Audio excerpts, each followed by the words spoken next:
Johnette Alter, and I'm on the board of the Richardson Area Democrats. I love the podcast. I think getting media and information into people's hands is the core solution to most of our problems. Honestly, when I feel a little discouraged, I think about the civil rights movement and the generations it took to get there. And that's what brings me hope and keeps me moving, because we all need to take inspiration from just staying with the mission. It's Friday, February 7th, 2025, and this is the Progress Texas Daily Dispatch, rapid response on the breaking news stories Texas progressives need to know. I'm Chris Mosier.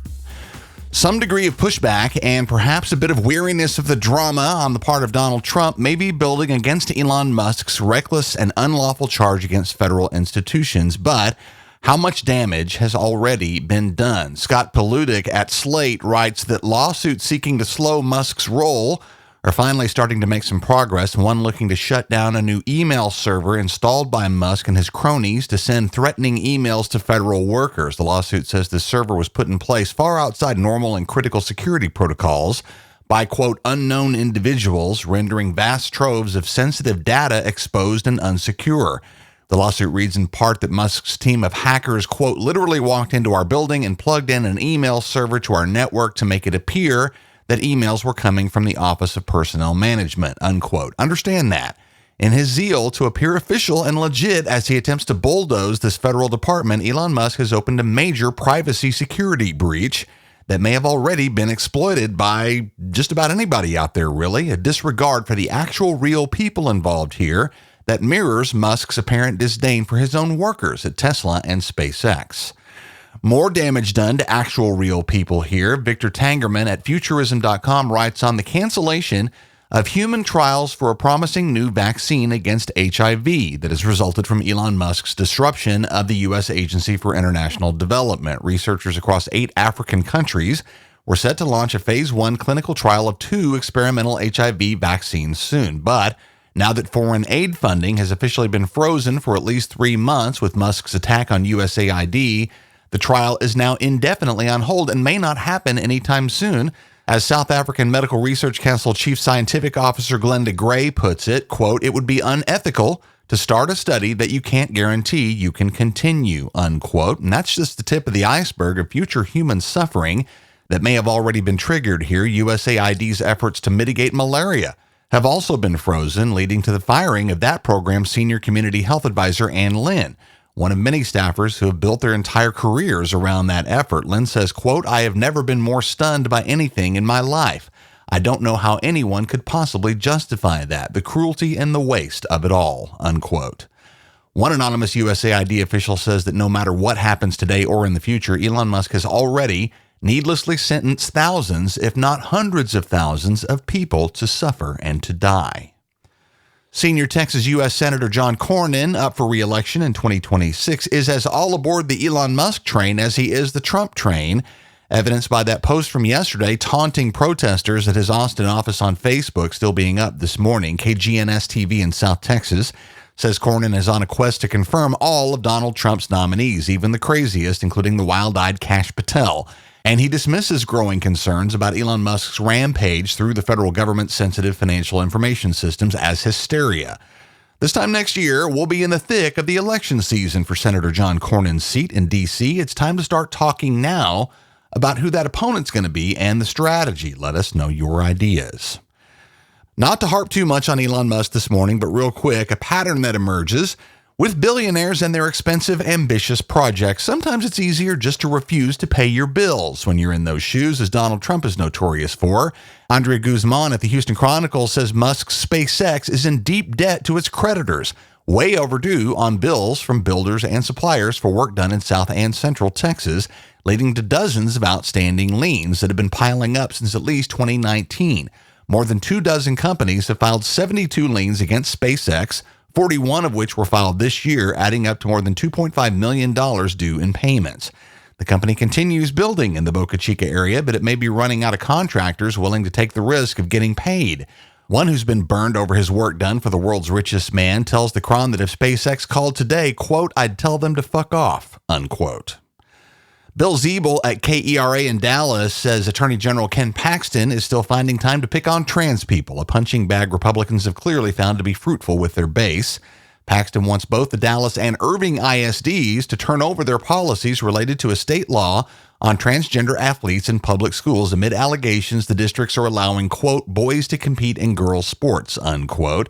In response in the Irving case, State Rep Terry Meza issues the following statement, quote, the Texas Attorney General's decision to launch an investigation into Irving ISD based on a misleading, heavily edited video that distorts the reality of the district's policies and practices is concerning.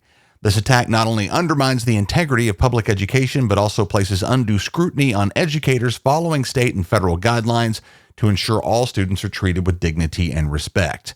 The use of deceptive gotcha tactics to create controversy does a disservice to Irving ISD students, parents, and educators. They deserve honest and fair discussions about public education, not political grandstanding.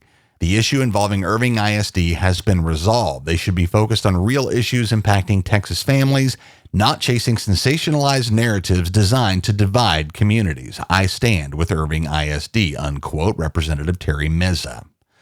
Told you last week about Andrew Tack, the January 6th rioter who was released as part of Donald Trump's blanket pardons of the hundreds who assaulted the center of American democracy in his name that day over the objections of Texas law enforcement who wanted him held as he was wanted in Texas for soliciting sex from a person he thought was a 15-year-old girl. Robert Downen at the Texas Tribune says Tack, 36, was taken into custody yesterday after spending more than 2 weeks as a fugitive. Tack's release from a federal lockup in Colorado was condemned by Harris County District Attorney Sean Tier, who says his office sent a copy of Tack's outstanding warrant to the Federal Bureau of Prisons 5 days before he was pardoned, but he was released nonetheless. And after about 2 weeks on the lam, he was tracked down and arrested yesterday in rural Leon County, east of Waco. Important events at the Capitol early next week for your planning purposes. Our friend Will Judy with Secular Houston says his interfaith organization and a coalition of like-minded partners are holding lobby days on religious freedom coming up on Monday and Tuesday to support a couple of good bills, one requiring parents to be notified by school districts should religious content be introduced into the instructional materials being used in their kids' classrooms, and another good bill designed to crack down on quack mental health providers who attempt to alter a young patient's sexual orientation. They're also coming out against a couple of bad bills, both of which we've talked about here, requiring prayer periods in Texas schools and the posting of the 10 Commandments in Texas classrooms. These teams will be visiting lawmakers between 10 a.m. and about 3 p.m. on both Monday and Tuesday of next week at the state capitol. See the show notes for more.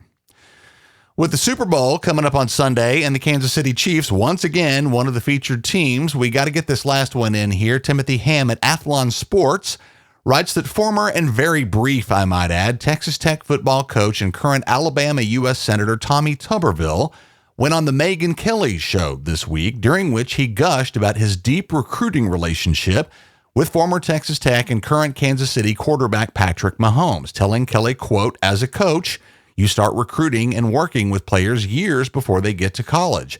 Patrick Mahomes was one of the best players I ever had the opportunity to recruit and get to know, unquote, a statement that appears to be complete bullshit. Patrick Mahomes says of Tuberville, quote, he did not recruit me at the time. I don't remember if I ever got to meet him or not, unquote. To refresh the senator on the actual facts, Tommy Tuberville left Texas Tech a full 5 months before Mahomes committed to the Red Raiders, when he was actually recruited by then Tech head coach Cliff Kingsbury, who is now the offensive coordinator for the NFL's Washington Commanders. It sometimes appears as though Tommy Tuberville pretends just to be stupid to get away with this kind of stuff, but in reality, he's just a garden variety pathological liar. Enjoy the game, y'all. February is Black History Month, and Progress Texas advocacy associate Tatum Owens has put together a great essay on this year's celebration, taking place amid so much opposition and turmoil, including an extensive listing of Black History Month events taking place across the state. Link in the show notes for an important read on Black History Month, this year perhaps more important than ever to understand and to uplift, and that listing of celebration opportunities that are happening across Texas throughout the month of February. Our funding at Progress Texas is rarely sufficient for us to plan much more than a quarter or two ahead, but the conservative disinformation machine we face has no such obstacle. They're funded by oil and tech billionaires and religious right-wing activist groups. Our regular everyday listeners form a key component of our funding here at Progress Texas. If that's you, we could use your support as a monthly contributor. No amount is too small. Go to progresstexas.org/donate like Matthew Wright, Bonnie Walton, and Jesse Bowie all have done lately. We appreciate all three of you. While you're at our website, be sure to grab the merch to match your progressive values at our web store. You'll see Y'all Means All, Revolution, and our most popular Humans Against Ted Cruz t-shirts, all union printed right here in Texas, and all great Valentine's gift ideas as well. You'll see all of those and more at progresstexas.org. That's the Progress Texas Daily Dispatch for this Friday, February 7th, 2025. Links to all these original stories can be found in our show notes. Progress Texas is a nonprofit rapid response media organization promoting progressive messages and actions. While campaigns come and go, we're the permanent home for progressive media and action in the Lone Star State. I'm Chris Mosier. Thanks for listening. Have a great weekend, and we'll see you again on Monday.